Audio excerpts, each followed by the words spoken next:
Peter Sinks hides in the Bear River Mountains just above Bear Lake near the Utah-Idaho border. It has the distinction of being the second coldest location in the contiguous United States, losing to a high mountain pass in Montana. The coldest temperature recorded here on February 1st, 1985, when Peter Sinks dropped to negative 69.3 degrees Fahrenheit. So how does the second lowest temperature happen just a couple hours drive from the desert?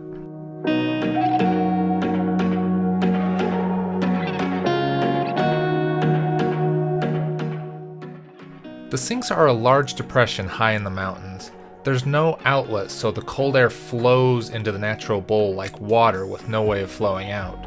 The temperature change creates a natural weather inversion where a lid of hot air sits over the cold air, trapping it in and blocking any winds from being able to flush the cold air out.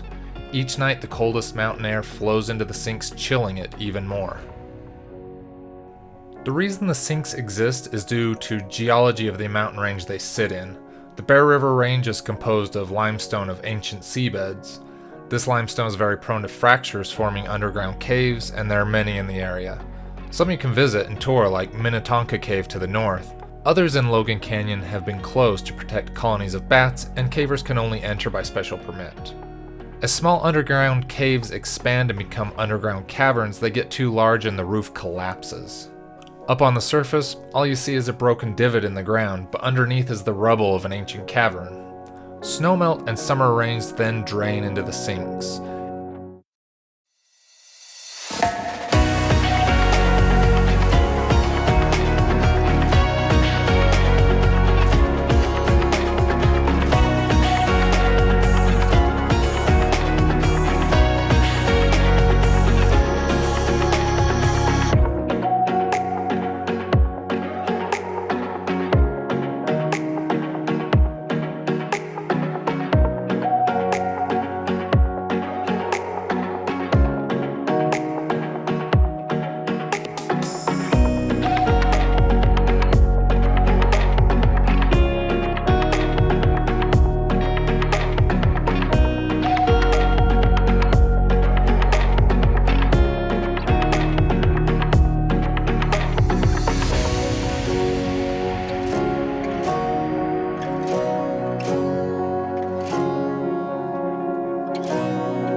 Along the trail are a few hills to play on.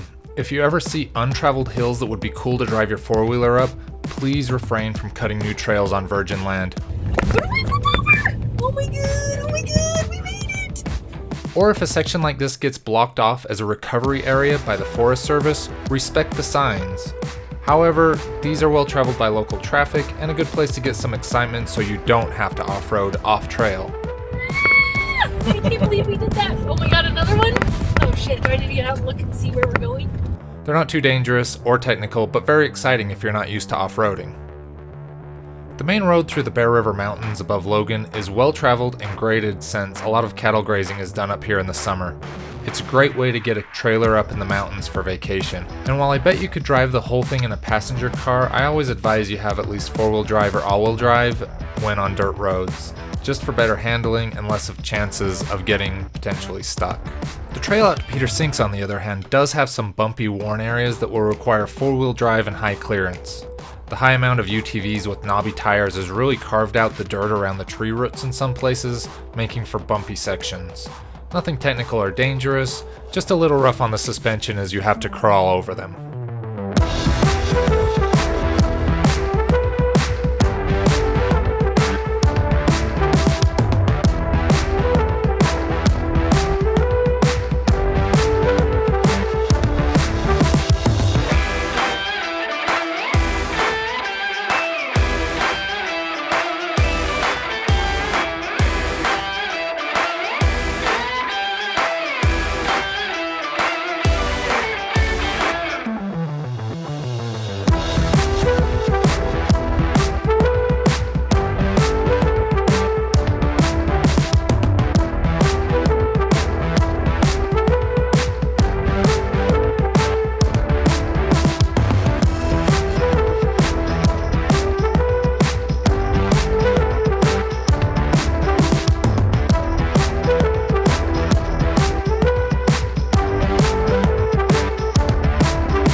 Once you get a feel for recognizing a sink, they become very obvious.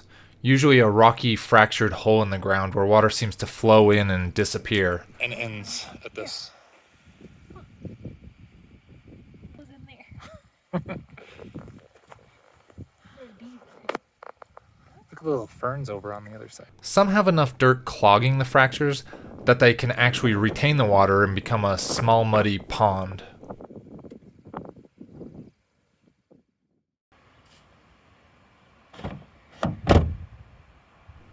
We were up here on the 4th of July and there were scattered wildflowers.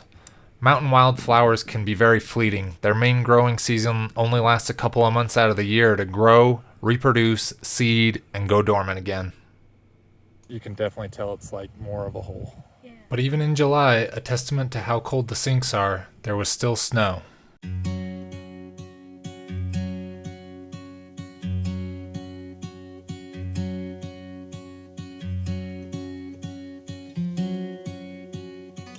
Peter's Sinks is composed of two sections, the lower bowl, which has lots of small sinks to look at up close, and the larger upper bowl where the cold temperatures were recorded.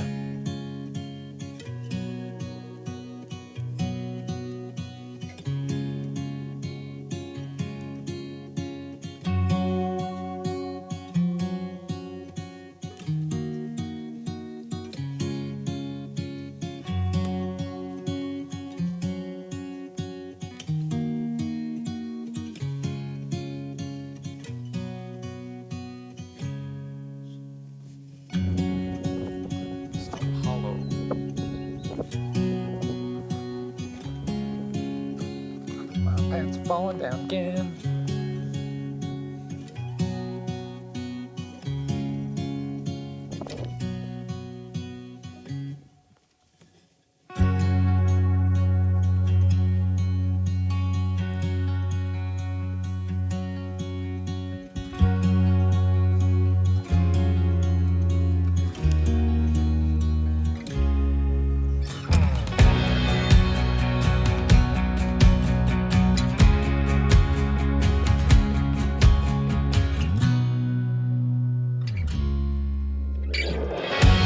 I'd really recommend the short drive out to the sinks if you're in the area. It doesn't take more than half a day and is a really great representation of the mountains of the Cache Valley region. It's surrounded by great camping opportunities from full-size trailers to backpacking options, or stay at the hotels and resorts less than an hour away. Summers are ideal and fall has some of the most colorful leaves in the region. I don't have winter experience in the area, but Highway 89 up Logan Canyon is open all year, so snowmobile and snowshoe access is available.